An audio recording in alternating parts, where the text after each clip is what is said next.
Thanks for taking the time to sit with us today from Pollyanna Brewing Company. Um, so I want to just start as far back as possible. What was your first ever alcoholic beverage? And I mean ever. Wow. I probably took a nip out of one of my parents' bottles of booze, but it wouldn't have been, I don't remember what it was because it would have been the little airplane ones that were about yay big, the little like 2-inch bottles. Yeah. So they would have brought something back like from when they were on vacation because I was collecting them. But usually they had a little bit of, at the bottom, a little bit of residual liquor left that I would have sampled. So that is probably the earliest I ever tasted alcohol.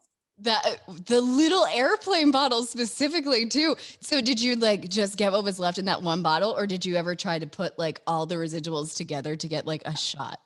I probably was able to do that. Yeah, I would say in that, I think I even added a little bit of water to them too. Because I thought, if you shake them up like you do old ketchup in a bottle, you'll get more. I thought if I did that, I would pick up some more alcohol on the sides of the bottles or something. I don't know. It was a long time ago. It's like Kitty was trying to fight the hangover already. So then how do you go from that being your first ever drink, and then eventually it morphed into you being a brewery co-founder? Wow, it took a while. Certainly, a whole career had passed me by. I was in a different industry, and when I turned 45, I asked my wife for a sports car, a girlfriend, or a brewery, and this is what she said I could have. To be fair, that was the most solid option. All of which will kill you, but this one probably the slowest. That's fair, and the most enjoyably. Yes, I would have to agree to that. All right, so tell me how you guys got founded and expanded into multiple locations. So in about 2012, we kind of hatched this idea with my partners. I have 4 others, sometimes 4 too many, but no, they were one's my brother, one was I worked with at my old company, and then I picked up the other 2 kind of through friends and kind of by chance. Brian, our brewmaster and partner, we picked up after he came back from brewing school, after he came back from Siebel, and he was looking for a gig, and we found him, and we just kind of gelled and started talking about this. So again, we were looking at hatching this plan, and we wanted to be a production brewery. We wanted to be connected to a community. There weren't that many breweries yet in Illinois. We were probably about number 60 in the state of Illinois. Now there's about 300. So it tells you how early we were there. And we were right really before the boom of breweries popping up.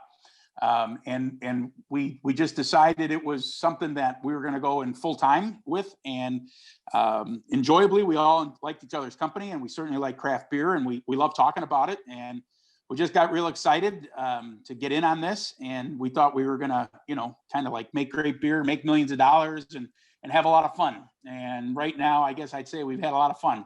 So, and we make great beer, which is good. Award-winning beer is what we've made at this point. So, we opened up Roselle. It's going on 3 years, or is 3 years, and then St. Charles is just a little bit over a year. So as opportunities came up, we never thought we were going to go and have a bunch of locations. We always thought it would be Lamont and that's it. But, kind of by chance, we got hooked up with some folks and some opportunities with some properties and some buildings. And we just started looking at them and said, why couldn't we serve another kind of underserved area?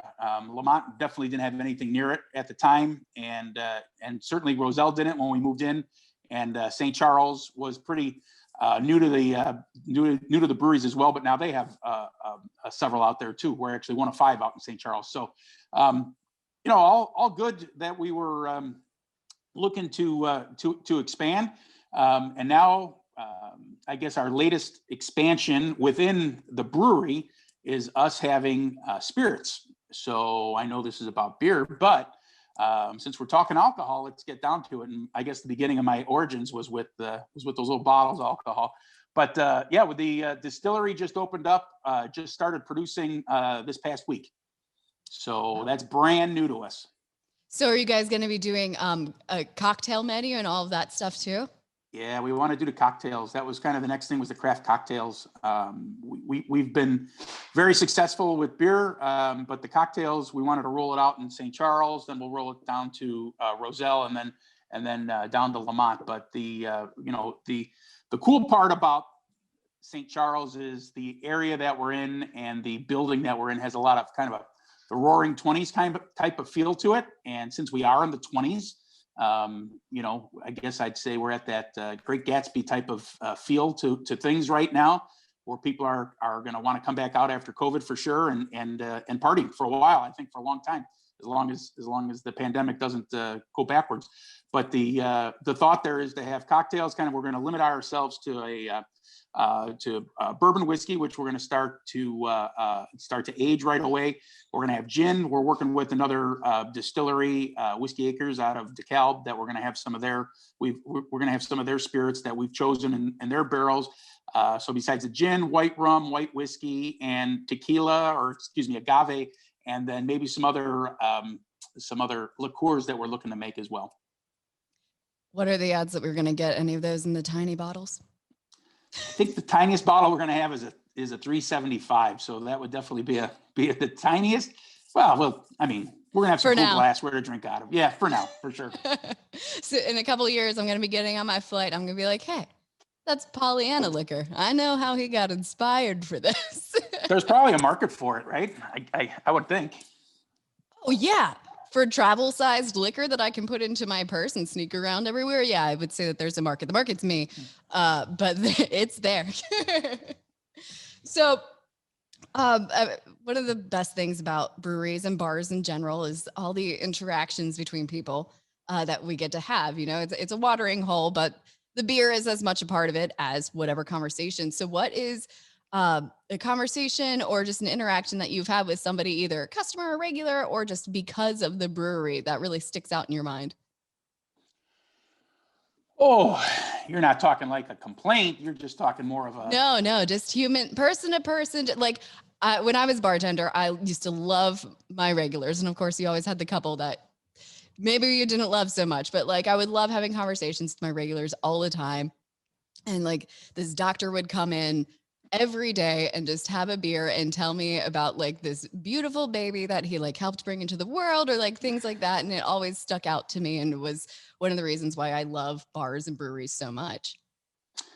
I think the fun part is I never really was a regular myself anywhere, but I certainly like the fact that we've got a Optimist Society club, which is basically a beer mug club, right? So we have some folks that are very, very loyal to us, and I think would come in no matter what. I mean, I've got a couple regulars that will help out with stuff. I mean, the stuff even around your house, right? So you've gotten close enough to some of these people where you've given their, when you give people your home address, you're feeling like pretty comfortable with them, right? You feel like you're it's all safe. But I've worked with a few of these people on some projects that were outside of the brewery. Typically it's just been, can you help me with this? Can you help me fix this? Can you bring this tool by my house? I've got a guy that actually shows up every day and waters the plants. That's a regular. I mean, I water his glass with beer, and he comes by and waters the plants. And that just kind of works. But some of the opportunities to, like now in Lamont, it's over 6 years. So you're getting to know people where they've gotten married, or they've gotten a divorce, or they've had kids, or something's going on. You do start to get into people's personal lives a little bit, which is fun. But it's usually difficult to maneuver around the brewery when I show up on the weekends. I love to be there during the week because I probably know a few less people, or it's just not as busy. But Friday or Saturday or Sunday, I'll come in to do something that I need to do at the brewery, and I seldom walk out of there sober, meaning just I'm always getting asked questions, and I usually like to sit down with somebody and have a beer and just kind of chew the fat a little bit and find out how they've been, and I usually get a lot of those questions that you should do. Did you know you guys should do this? would you do this? Would you be interested in doing this? So I'm usually listening to those types of conversations as well. But I do love the regulars, the Mug Club members, the Optimists have been fantastic, and their support during COVID was great because they're the ones who really kept the lights on when it came to coming in and buying beer throughout the entire year. Yeah. How did you guys cope with everything last year? I'd say very well. We didn't have to let anybody go. We didn't have to furlough anybody, and that was not only the folks on our production team, but all of our servers as well. Now, hours were cut because we did have less hours to give people. We also were able to maneuver pretty well with our distributor to get beer out in package. So we've always had canning. That was a big one for us, and obviously kegs are a big can, but those stopped because the bar is closing down. So everything had to kind of switch over manufacturing to our canning line. And then we had basically a little shorter hours. And then we had times then we were able to put online when people could come in and pick up beer. And then we just did a lot more releases and built up more hype around that so that people came into, people felt like they were still getting the Pollyanna experience, even though, albeit just kind of either walking in to pay or us taking the beer out to their cars. But I think people appreciated the fact that we did obey the governor's rules when it came to indoor seating. We didn't go any other direction other than the mitigations we were supposed to. And we just had a lot of customers that support us because of that. And there's been a few that have come by and said, we greatly appreciate what you guys did. We think you did it right. And not that they've said that they're going to punish other people who didn't, but I think they've given us the nod to be a little bit more open about coming in and just spending their money with us, and they're okay with doing that. And since we've gotten reopened now, it's been pretty good. A lot of those folks have been certainly repeat customers. Yeah, you mentioned the Pollyanna experience. What is the Pollyanna experience? Because, like you said, there are over 300 breweries now in Illinois. So, what sets you guys apart? Wow, I knew that question was coming sooner or later. So I love that question. And what does that mean? It's really clean, consistent beer. We do some fun things that are innovative, and then we also do some classic styles that are done very well. We've got 3 GABF medals behind us for lagers, and we've got 4 FOBAB medals from us for our barrel age series. So we got lucky enough to work with a great distributor, Heartland Beverage, and they've been great in taking us throughout the city and the burbs and distributing for us. But I think the experience for most customers is our tap rooms, certainly approachable. We get a lot of people in there on first dates or just meetings and just kind of coming out. It's certainly, I think, approachable from the standpoint is, the tap rooms are they're kind of retail-y, meaning they aren't just a hot warehouse in the middle of summertime and you're kind of just sitting there staring at the brewers. We've got a nice inviting setting. We've got air conditioning. We've in Lamont, we've got the seating along the I&M Canal. So there's a water feature, which is always nice. Older looking building, brick pavers type of setting. And we've done table service. And I think that's been important for us because that allows our servers to interact with the customers and to talk a little bit about our beers versus just standing up at a bar and ordering from somebody that's trying to get on to the next person. So I think that little bit of experience of getting to know your bar or getting to know your server or your bartender has been good for our business overall. And not too many people do that. Yeah, absolutely. And certainly table service, because definitely from the customer standpoint, I've many times been at a brewery where there weren't servers that came to the table. And then when I'm done, I'm like, do I just leave this here? Is there a dish? And it's very confusing and off-putting. So I 100% support the table service. It just makes it a much more cohesive experience, I feel like. But I do want to talk about the Optimist Society and your mug club. So tell me about that. What is that? What do you offer? What comes with everything? So we open it up. We have it open at each one of the breweries, and we wanted to really be at about 200 per brewery. And this year we exceeded each one of those locations with the amount of people that we have. So it's really been a fun club. They get a weekly email, what's new, what's going on at the brewery, what are the releases. They have they get a chance to buy some of the beer before it goes out to the public. So that's kind of nice, especially when we have special releases or limited releases. They also drink out of a 20-ounce mug. And that's different because most of our beers are either in 16 or 17 ounces. So they get that for the same price. They get a beer free for their birthday, the whole birthday month. One time during their birthday month, they get a free beer. And then we do some other things too, which we've done exclusive cookouts.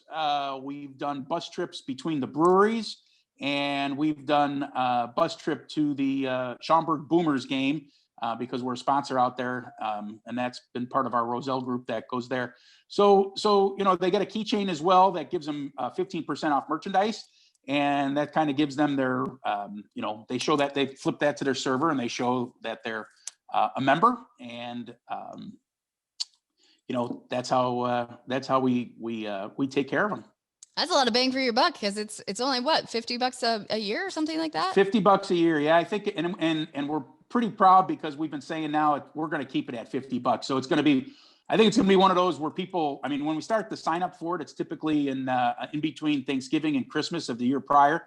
And people start hitting that button to sign up for it right away this year as a thank you and a enticement to join, since we weren't able to have any of our events. And typically we would also give customers or optimists that a free entrance to our Oktoberfest or our Beer Fest. And that's usually a $10 ticket to get in, the gate fee.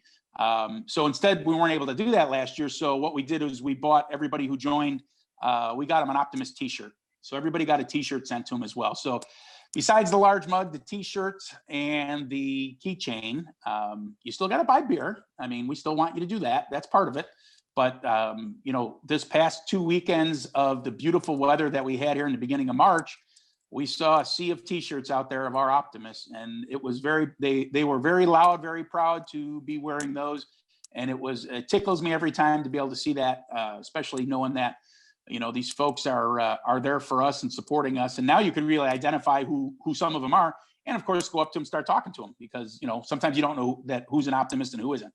I love that it sounds like the adult version of like a high school club. Like, yes, we got our matching shirts. Like, we're the coolest. Cool kids were the Optimist shirts for sure. Now everyone's going to want to be part of that club, and they should be. So what does 2021 look like for Pollyanna then? Are you guys going to be doing events? Is the Beer Fest coming back? What's happening? I think we started off this year already with a very small event called Berries and Birds, which was our release of our Summerly, and a couple other beers. One of them was Amber Pines, and there was the Summerly.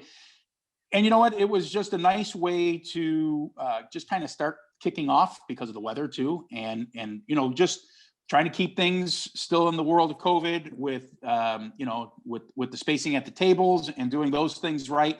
I think we did a nice job of just at least getting people excited about what's next. I think the fests are going to come roaring back. I probably have a email box filled with about 3 or 4 people saying we're going to do things in the fall.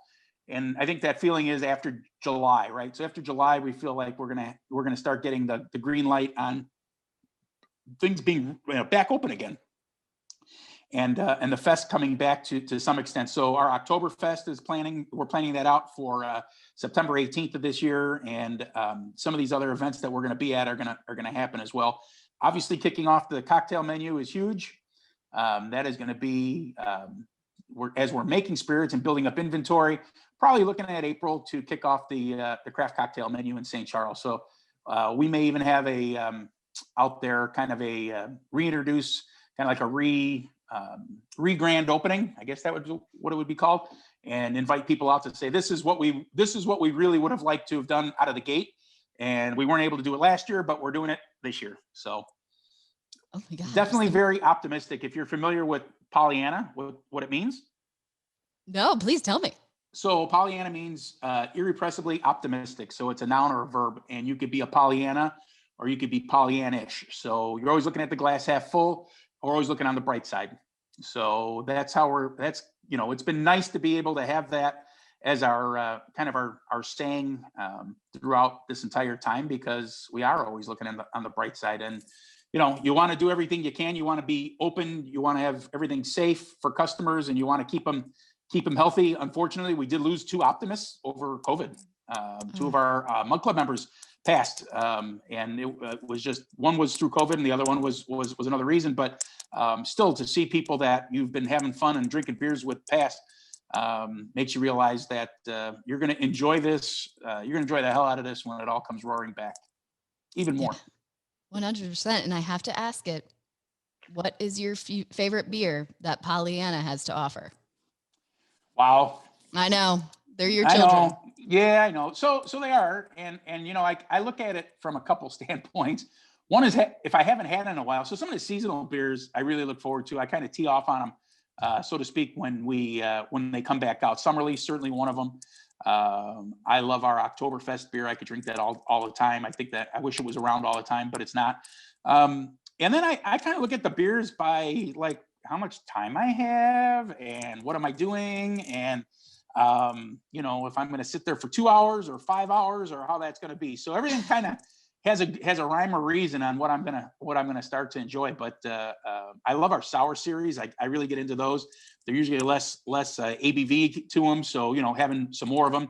Summertime type of things hit up, and I love when we have our fun size, our personal chain letter, some of our stouts. Those are great when it starts to get cold out. I mean, we do migrate towards beers based on the weather. We really do. We kind of start to go that route, and then there's just beers like I just want to drink a normal beer today. All right, what's that? That's Light Thinking. That's our American lager. That's the one that won actually won 2 medals over the past 2 years. So that's kind of like a go-to at any given time. So I don't think I answered your question, but the answer is all of them. You have a beer for any given mood. Yep. Yes, I do. Yes, it does depend on the mood for sure. I support that wholeheartedly. Is there anything else that you want to touch on that you feel like we didn't cover? No, I just appreciate customer support, certainly out in the marketplace and at bars, pubs, and restaurants. We love our tap rooms. We think that's one of the best experiences you could have of having our beer. And we're trying to always keep things trying to always be innovative and trying to do things right when it comes to the styles and trying to enjoy, have customers enjoy it as much as we still all do. Yeah, true that. All right. Well, thank you so much for taking the time to talk to us. And we can't wait to get out there and actually visit the brewery in person. Thank you. Cheers. Cheers.